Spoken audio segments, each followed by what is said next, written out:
In a quaint village tucked away in the English countryside, there was a weather-beaten mansion known as Blackwood Hall. It had a dark reputation, shrouded in mystery and rumored to be haunted by something far more sinister than mere ghosts. The mansion had been abandoned for years, its windows boarded up, and its grounds overgrown with wild, twisted vegetation. The story that circulated among the villagers was one of a wealthy family, the Ravenshaws, who had vanished mysteriously one winter night a century ago.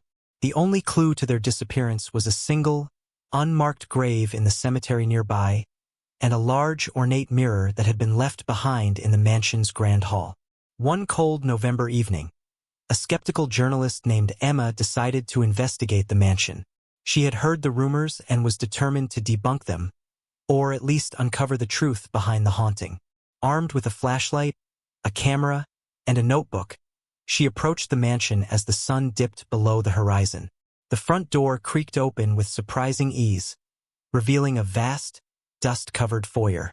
Emma's flashlight revealed a grand staircase leading up to darkened corridors, and to her left, the grand hall where the mirror was said to be. She took a deep breath and moved towards the grand hall, her footsteps echoing through the emptiness.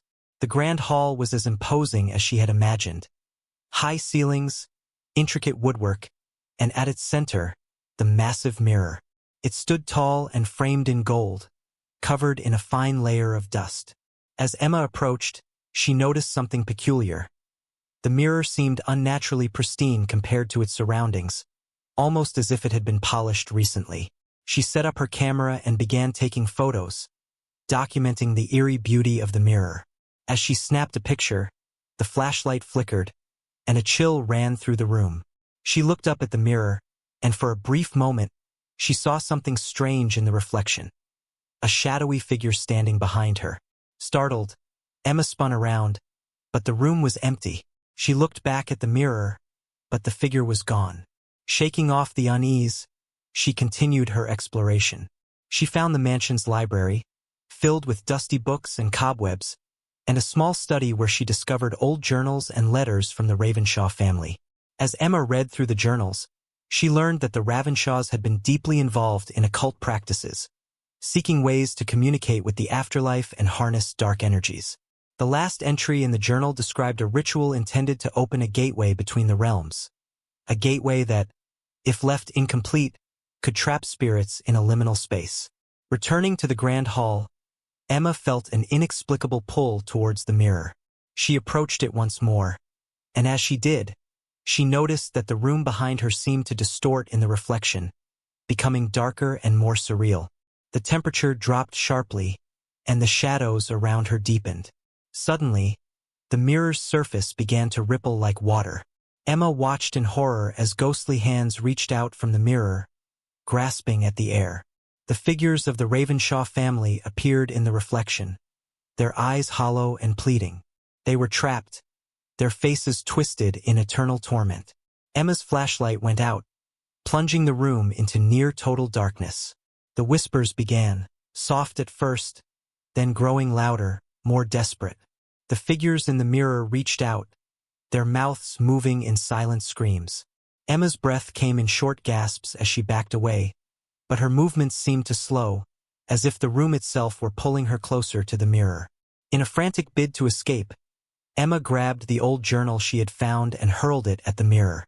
The book hit the glass, and a sharp crack echoed through the room. The mirror's surface shattered, sending shards flying in all directions. The whispers turned into a deafening roar, and the room shook violently. Emma stumbled out of the grand hall, her heart racing.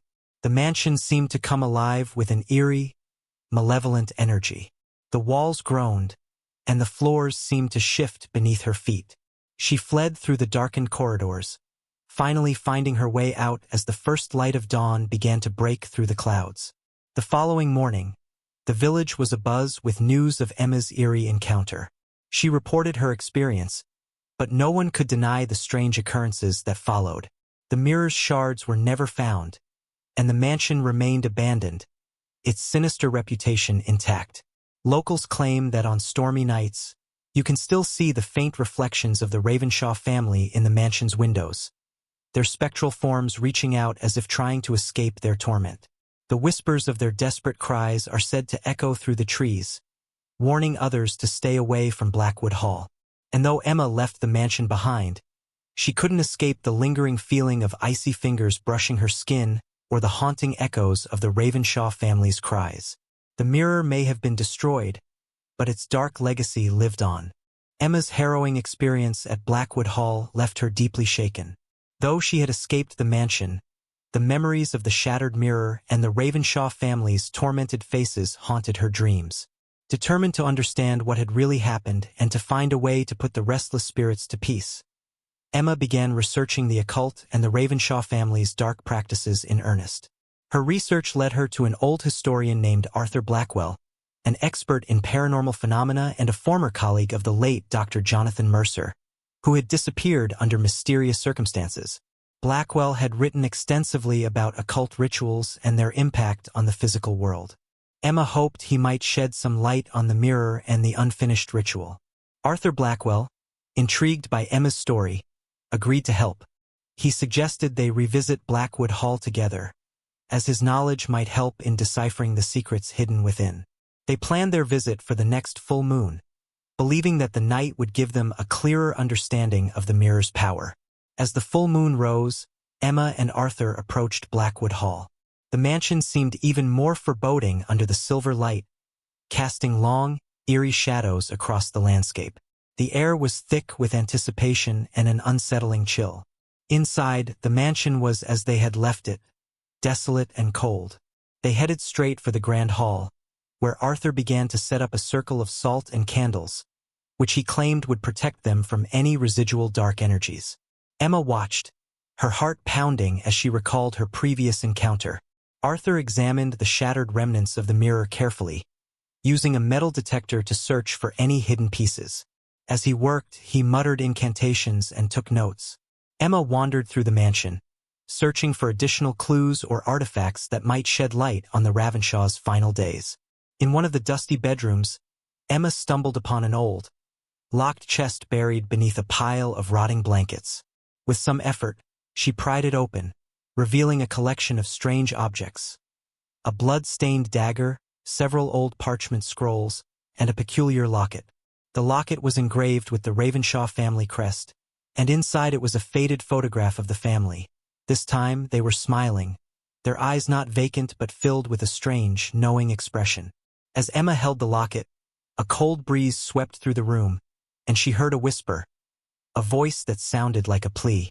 She quickly returned to the grand hall, where Arthur was finishing his preparations. "Arthur, look what I found," Emma said, showing him the locket. His eyes widened as he examined it. "This locket," Arthur said slowly, "is a key component in the Ravenshaw's final ritual. It's said to bind the spirits to the mirror. If the ritual was interrupted, it would explain why the spirits remained trapped." Emma and Arthur decided to perform a counter-ritual to free the Ravenshaws. Using the parchment scrolls found in the chest, Arthur and Emma followed the instructions to recreate the ritual that the Ravenshaws had intended to complete.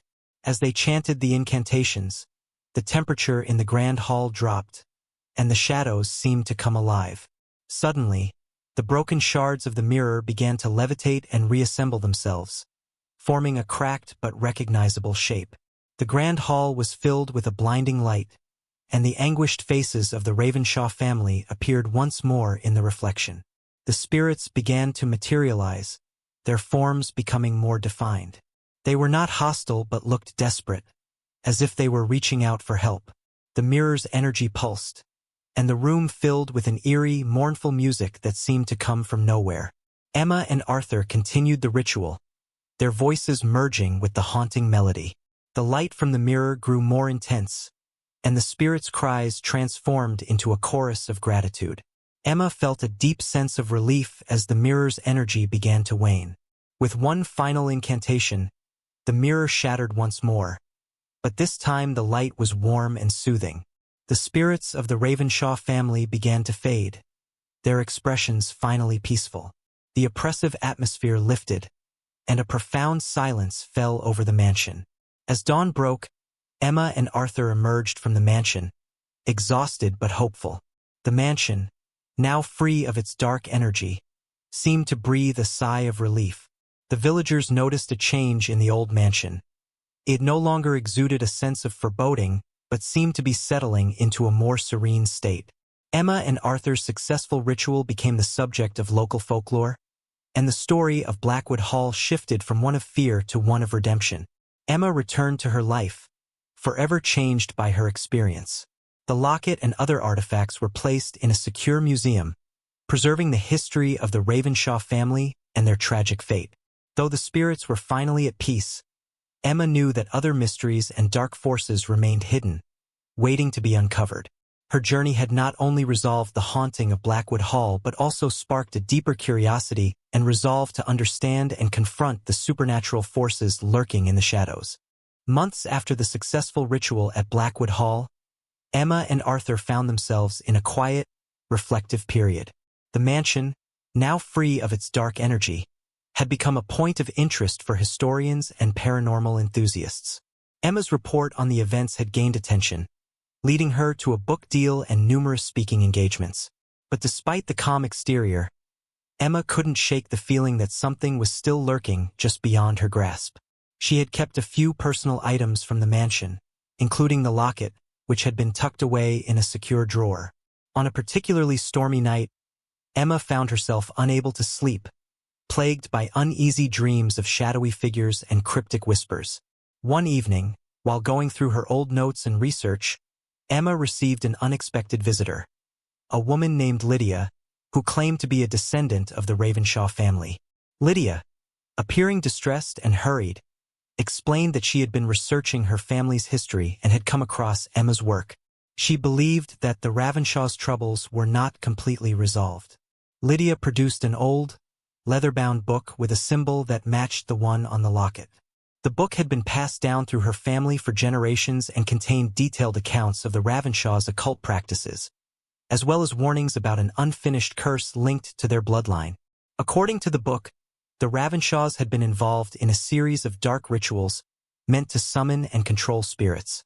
The unfinished curse was not merely about trapping spirits but about binding them to a greater force, a powerful entity that sought to breach the mortal world. The mirror had only been a conduit, and the real danger lay beyond it, waiting to be unleashed. Lydia's account included references to a hidden chamber within Blackwood Hall that had remained undiscovered. It was said to house an ancient artifact connected to the entity, a dark amulet capable of amplifying the entity's power. This amulet was rumored to be the final key needed to complete the curse. Emma and Lydia, with Arthur's reluctant agreement, decided to return to Blackwood Hall to locate the hidden chamber and neutralize the amulet. They prepared themselves with protective talismans and a renewed sense of urgency. Their previous experience had taught them the importance of thorough preparation. As they entered Blackwood Hall once more, the atmosphere was still unsettling, though less oppressive. They made their way to the grand hall, now scarred from the previous ritual but still resonant with a strange energy. Lydia led the way, guided by cryptic clues from the book. In the library, they found a concealed door behind a bookshelf. With some effort, they managed to open it, revealing a narrow staircase spiraling downward into the darkness. The air grew colder as they descended, and the faint whispers from Emma's previous visit seemed to return, growing louder and more insistent. At the bottom of the stairs, they discovered a chamber lined with ancient symbols and artifacts. In the center of the room stood a pedestal, and upon it was the dark amulet, a grotesque, twisted piece of metal with a pulsating, ominous glow. As Lydia approached the pedestal, the temperature dropped dramatically, and shadows began to writhe along the walls. The whispers turned into a cacophony of voices, and the chamber seemed to distort, becoming a nightmarish landscape of shifting darkness. Emma, Lydia, and Arthur worked quickly, using the protective rituals they had prepared. Lydia recited incantations from the book while Arthur and Emma held the circle of protection. The amulet's glow intensified, and a dark figure began to materialize. A menacing entity of shadow and malice, its eyes glowing with an otherworldly light. The entity roared in rage, its form shifting and writhing as it tried to break free from its bindings. Emma and Lydia continued their ritual, channeling their energy and focus into the incantations. The protective circle crackled with energy, and the amulet's glow began to fade. With a final, powerful incantation, Lydia crushed the amulet with the weight of an ancient spell. The entity's roar turned into a shriek of anguish as it was pulled back into the void from which it came. The chamber trembled and shook, and the dark shadows were forced to retreat. The trio emerged from Blackwood Hall, exhausted but relieved. The mansion seemed to breathe a sigh of relief. Its oppressive atmosphere lifted. Lydia, grateful for their help, promised to continue her family's legacy of protecting against dark forces and preserving their history. Emma, Arthur, and Lydia went their separate ways, forever changed by their experiences.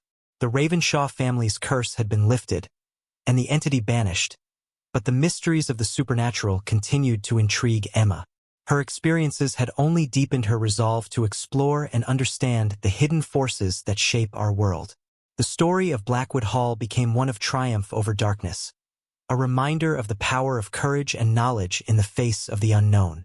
Emma's journey had not only uncovered the truth, but had also forged new paths in her life, leading her to new adventures and discoveries in the realm of the supernatural. The defeat of the dark entity at Blackwood Hall marked the end of one chapter, but for Emma, Arthur, and Lydia, it was just the beginning of a much darker journey. The mansion was now quiet, and the oppressive shadows had lifted, but Emma couldn't shake the feeling that something was still amiss. A few weeks after their ordeal, Emma received a mysterious package at her office. Inside was an old, dust-covered box sealed with a wax emblem she didn't recognize, a symbol of a serpent entwined with a crescent moon. Along with the box was a note written in an elegant, flowing script. Asterisk, to those who have meddled with the unseen, the journey is far from over. Beware the watchers in the dark. Asterisk. Inside the box were several artifacts. An intricately carved wooden box containing ancient coins, a weathered journal, and a set of keys. Emma immediately recognized the journal's cover.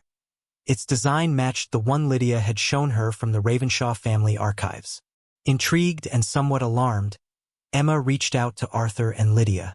They gathered at Emma's office to examine the new clues. The journal was written in a language neither Emma nor Arthur could decipher, but Lydia recognized the script as an ancient dialect used by a secretive cult known as the Covenant of the Serpent. The Covenant of the Serpent was rumored to be an ancient order that worshipped dark entities and possessed forbidden knowledge.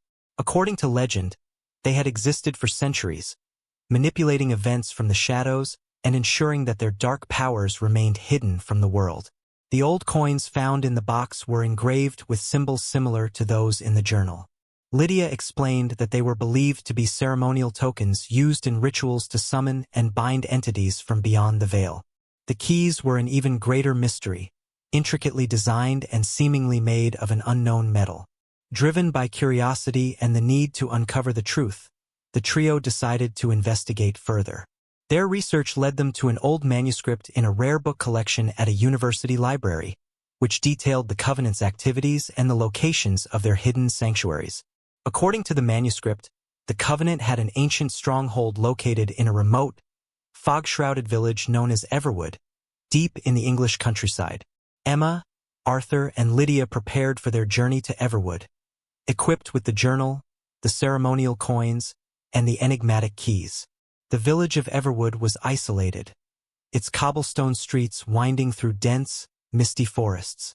The locals were reclusive and suspicious of outsiders, but Emma managed to find an old historian who provided them with a crucial piece of information.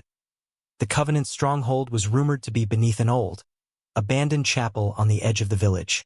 As night fell, the trio made their way to the chapel. It was a crumbling structure, overgrown with ivy and almost completely obscured by the fog. The air was cold and damp, and an eerie silence enveloped the area. The chapel's doors creaked open with a haunting groan, revealing a dark, musty interior. Using the keys, Emma unlocked a hidden trapdoor in the chapel's floor. The trapdoor led to a narrow stone staircase descending into the earth. As they made their way down, the air grew colder and the darkness more profound. Their flashlights barely cut through the blackness, revealing walls covered in strange, glowing runes. At the bottom of the staircase, they entered a vast underground chamber. The chamber was filled with ancient artifacts, dark symbols, and a large, ominous altar at its center. The altar was adorned with the same serpent and moon symbol as on the box. A strange, pulsating energy emanated from it, and the atmosphere was thick with malevolent power. Emma and her companions began to explore the chamber, searching for clues or hidden passages.